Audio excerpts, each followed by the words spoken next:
ከፍተኛ የሆነ ትራፊክ መጨናነቅ ከሚታይባቸው መስመሮች መካከል የ18 ማዞሪያ አሸዋ ሜዳ በዳረሻውን ኬላ ያደረገው መስመር ይገኝበታል። ይህ መንገድ እንግዲህ ከተማዋን ከዋና መንገዶች ጋር የሚያስተሳስር እንደመሆኑ በትራፊክ ፍሰቱ ላይ ከፍተኛ የሆነ አሉታዊ አስተዋጽኦ ሲታይበት የነበረ መስመር ነው። በጣም ይህ መንገድ ጠባብ ነበረ። እንደገና ወደ አዋሳ ወደ ሰንዳፋ በኩል ጥሩ ነበረ መንገድ። ነገር ግን ይሄና ወደ ሱሉልታ መንገድ በጣም አስቸጋሪ ነበረ እና በዚህ ምክንያት ብዙ እንደውም አደጋ ሁሉ ደርሶብን ነበረ። ሻቃ ጀምሮ እስከ ገብርኤል ቢያንስ 2 ሰዓት 3 ሰዓት እንቆማለን። በጣም ተዘጋግቶ እንደውም ከባድ መኪና እያለፈ አይደለም። አሁን ቢያንስ 35 ኩንታል በታች ነው እየሄደ ያለው። ለነሱ ደግሞ መንገዱ ሲከፈት ነው እንጂ አሁን ከባድ መኪና በዛ በቡራዩ በኩል ዞሮ ወደዚህ የሚገባ ይሄ ራሱ ሰዓት ይፈጃል። ኖርማሊ መንገድ የለም ማለት ይቻላል። እንግዲያውስ በቁጥጥር ላይም ከፍተኛ ችግር ከዚህ ከተማ ለመውጣት መንግስት ሰራተኛ ሆነ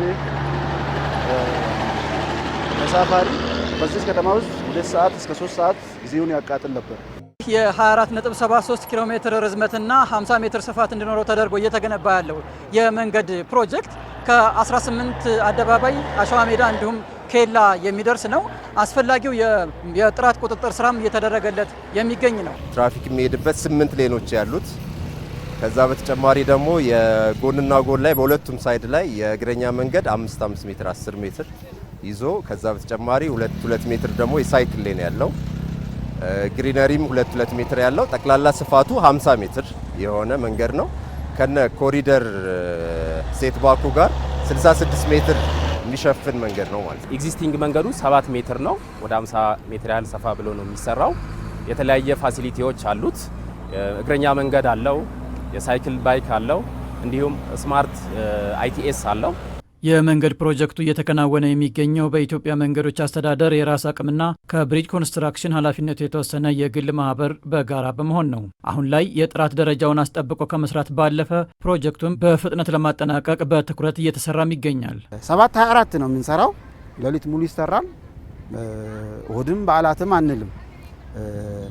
ስለዚህ ኮንትራት ሳይሆን እየተከተልን ያለ ነው። ጀስት ማለቅ አለበት በሚል ሴንስ ነው እየሰራን ያለበት እና አብዛኛው ስራ እስከ ሰኔ 30 ባለው ተጠናቆ ከዛ በኋላ ካሉትም አስፋልት የመደረብ ስራ ስለሆነ አስፋልት የመደረብ ስራ ነው የሚሆነውና ብዙም ከባድ አይሆንም። ከዛ በኋላ ያለው በኮንትራት የተያዘላቸው ጊዜ 2 ዓመት ነው። ይሄኛው ዓመት 1 ዓመት አክል ሆኖታል። ነገር ግን ከዛ ባጠረ ጊዜ ለመጨረስ እቅድ ይዘናል። በዚህ በጀት ዓመት ውስጥ እናጠናቀቃለን። ዝግጅታችንን በዛ መልኩ በሰው ኃይልም በማሽነሪም ሎጂስቲኩም በዛ መልኩ አደራጅተን እየሰራን እንገኛለን። መንገዱ እንግዲህ ጥሩ ነው። ያው ፍጥነትም አለው፣ እየሰሩ ነው፣ እያየን ነው። ያው ትራፊኮቹም እስከ 3 ሰዓት እስከ 2 ሰዓት እየሰሩ ነው። ጎበዝ ነው። በዚህ ጠንክሮ ነው የምለው። እንግዲህ ከተሽከርካሪ መስመር ግንባታ ባለፈ የመንገድ መሰረተ ልማቶችን ደረጃቸውን በጠበቀ ሁኔታ የመገንባት ስራዎች እየተከናወኑ ነው የሚገኙት። አሁን እየተገነቡ ያሉ የመንገድ መሰረተ ልማቶች ተጠናቀው ወደ ስራ በሚገቡ ጊዜ በከተማዋና በመግቢያ በሮች ላይ ይፈጠሩ የነበሩ የትራፊክ ፍሰቶችን በማስተካከል የተሳለጠ የትራፊክ እንቅስቃሴ እንዲኖር ያስችላል። እንግዲህ ከዚህ ባለፈም በግብርና ምርቶች ግብአትና ኢንዱስትሪ ምርት ግብአቶችን ከከተማዋ ወደ ክልሎች እንዲሁም ከክልሎች ወደ ከተማዋ በፍጥነት ተደራሽ እንዲሆኑ መግባት እንዲችሉ የሚያስችል ነው። የኢቪኒንግ ታይም ላይ አዲስ አበባ ሀብ ከመሆኑ አንጻር ከፍተኛ የሆነ የሎጂስቲክ ፍሎ ያደርጋል።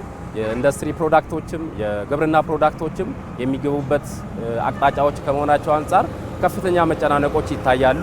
አንደኛው ያንን መጨናነቅ ይቀንስልናል።